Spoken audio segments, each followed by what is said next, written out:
to church or go to that birthday party, just hunker down and know that until Monday afternoon, you'll be in place because ice is invisible.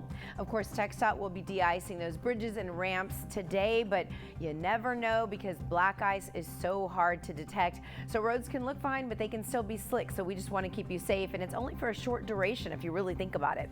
Wet road conditions this morning is what you're dealing with. So Friday, no major issues right now working as far as any crashes or stalls. Gulf Freeway at 517. You see the visibility is a little dicey. So you do want to have your low beams on. You want to have your cell phones down. Watch out for pedestrians or bicyclists because people are getting out and about today trying to make their last minute preparations. That's Gulf Freeway at Scarsdale. This is the North Freeway at FM 830. So we're just showing you the live views everywhere. This is Katy out at 1463.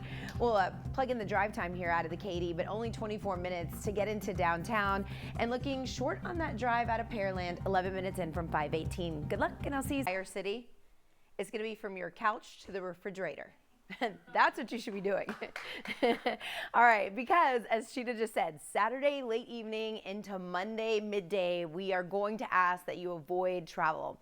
Those icy roads are going to be a possibility, and it's just not worth the risk.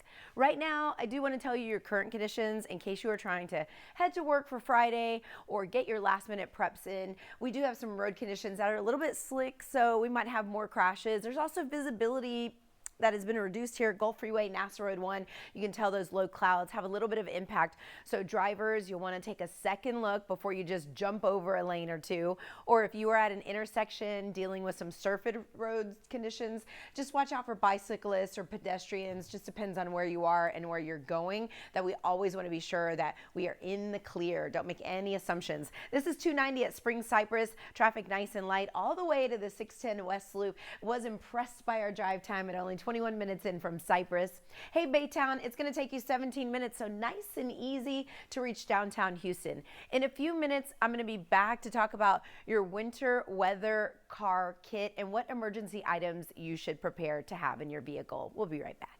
Being encouraged to stay off of the roads when this freeze hits. But for those of you who have no choice but to head to work, here's what to keep in mind. First, make sure you have a full tank of gas just in case you get stuck in traffic a little bit longer than you expect. Also, keep an emergency kit handy, jumper cables, a first aid kit, charging cord, those portable chargers, a flashlight, flares, snacks, and a water. All of those items should be in your trunk before the weekend. It also may be a good idea to keep some extra boots, gloves, hats, blankets in the car just in case you get stranded and it takes a while for someone to get you. Night into Monday afternoon because that ice will be invisible if it formulates on our roadways, and it's just not worth the risk. This Friday morning, we are looking soupy here. This is the Fred Hartman Bridge, one of the bridges that you should avoid this weekend, especially Sunday and Monday. You should definitely stick to surface streets. If we start reporting icy conditions, keep that alternate route in mind. Plan today what your route would be if you're one of those people who I have to get to work. I've got to be out on Sunday or Monday. This is 288 at County Road 59. Looking good for that drive in from Arcola, the Manville area. Drive time looking great in from Pearland. Roads are a little slick. And of course, again, we want you to avoid travel, if at all possible, from the latter part of the weekend into Monday morning. Otherwise, looking good here right near IAH. Nothing working near Hobby, which means traffic flow will be nice and easy for a bit there. Maybe a grocery run or just get some extra supplies, and hopefully they're even there at the store. Listen, Sunday into Monday is not the day where you want to just run out and do one of your little errands. It's not worth it. It's going to turn into a saga if we have icy road conditions. And right now, TxDOT throughout the day today will be pre-treating those roads once again, but you do need to stay back and give them some space.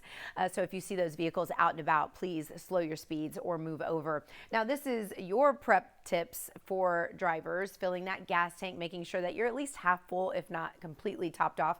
Download maps for offline use just in case you lose power. Charge all those devices, as you've been hearing on the news, that is a good idea. But Saturday evening into Monday midday, we will be asking most of you, unless you're a first responder or you must head to work, to avoid travel, as icy roads will be a possibility. 69, current conditions already seeing some backup right in the backside of Kingwood, which is normal. We have no problems near IAH. This red is just a false sensor, so you have smooth conditions on the North Sam Houston Tollway, and then some delays that are beginning to form on the North Loop between the Hardy and 45. Yeah, we're used to that stretch. Also downtown beginning to build. Of course, we have a look live on the North Freeway at State Highway 105, where you can see the visibility a little bit reduced here in the Conroe area, so be sure that you are focused on the road. The ice, it humbles everybody, and if we get it, you know, it's invisible, and so it's going to be really hard to detect. Bridges, ramps, they're going to freeze first, although they're being de-iced again today, or I should say brine is being put down by TxDOT, so they're being pre-treated in town, but you do want to keep your distance from those work vehicles if you would. Otherwise, we encourage you to make that alternate route by just staying at home. Saturday evening to Monday midday, avoid travel if at all possible, since we do have those icy road possibilities. Okay, getting to Friday morning, a little slow going in Kingwood off of 69. Nothing that's been reported as a problem. Downtown Houston also beginning to build off of 69 right by Dyken Park and the GRB. Also, heads up if you take Highway 6 right around Briar Forest. I'm noticing some delays in both directions. This could be a traffic signal issue. Whenever you see those type of conditions, you should dial 311 when you get to a safe location. Here's the Katy Freeway, 26 lanes across the main lanes, including the feeder road. One of the widest highways, if not the widest highway in the U.S., is waiting for you.